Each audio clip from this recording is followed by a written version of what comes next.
নমস্কার বন্ধুরা, আশাদের খোঁজে রান্নাঘরে আপনাদের স্বাগত জানাই।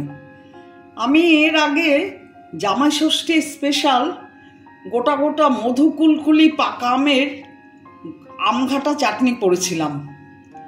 আজ আমি করব পাকা আমেরই এই ছোট ছোট টুকরো করে নিয়েছি এর গন্ধরাজ চাটনি। আমি এখন গ্যাস অন করে দিচ্ছি।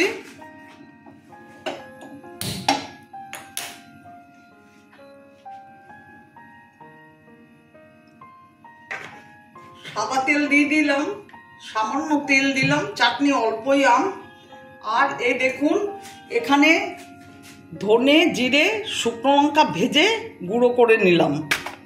আর এখানে চিনিটা জলের মধ্যে আমি দিয়ে রেখেছিলাম, চিনিটা পুরো গলে গেছে। এখানে হলুদ নিয়েছি, আর ফোড়নে 5 ফোড়ন দেবো, শুকনো লঙ্কা দেবো।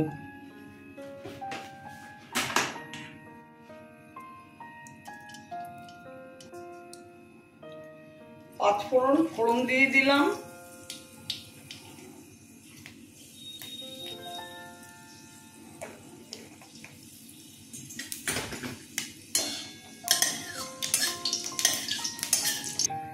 আমগুলোতে পাকা আম, কিন্তু আমটা একটু টক টাইপের। আমটা মনে হয় অনেক বড় আম ছিল, এটা ফজলি আমের মতো দেখতে ছিল আমটা। সেই জন্যে একটু নুন হলুদ মেখে রেখেছিলাম আগে থেকেই, জলটা ফেলে দিয়েছি। এখন আমগুলো আমি এতে ফেলে দিচ্ছি।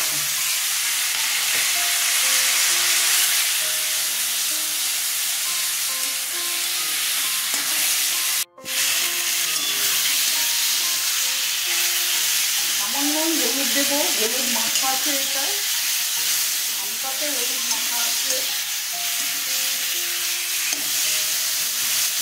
এবারে চিনির জলটা দিয়ে দিচ্ছি।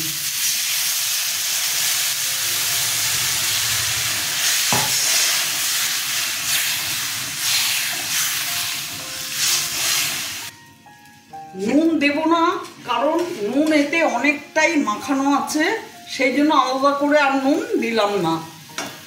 ঢেকে দিলাম, একটু বাদে খুলবো।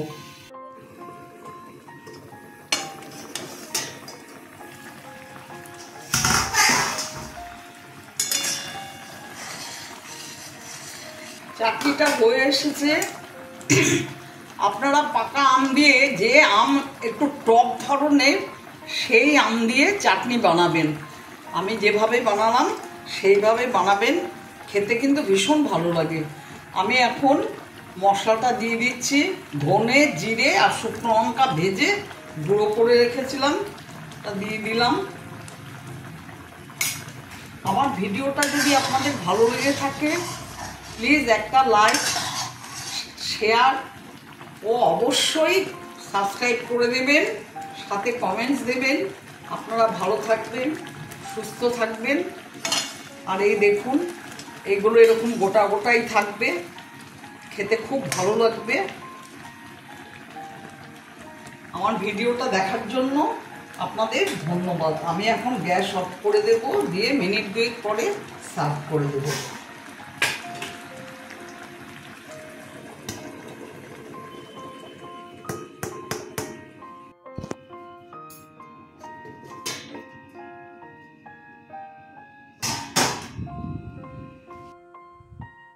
আমি এখন 1 চামচ গন্ধরাজ লেবুর রস দিয়ে দিলাম।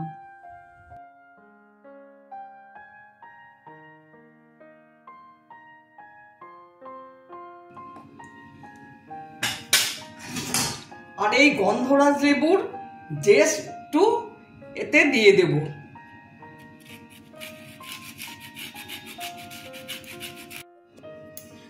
এই দেখুন, জেস্টটা দিলাম এটার মধ্যে, আচ্ছা চাটনিটার মধ্যে। গন্ধরাজ চাটনি আপনারা এইভাবে ঠিক চাটনিটা করে খাবেন, দারুণ সুন্দর গন্ধ। অবশ্য এই লেবুটা একটু অন্য ধরনের লেবু, গন্ধরাজ, মানে একটু কাটলে গন্ধ সারা বাড়ি মম করে। আমি তারই যে দিলাম একটু। চাটনি আমার হয়ে গেছে, এখন সার্ভ করে দেব। ভীষণ সুন্দর চাটনি এটা। আপনারা করে অবশ্যই খাবেন। এখন সার্ভ করে দেব।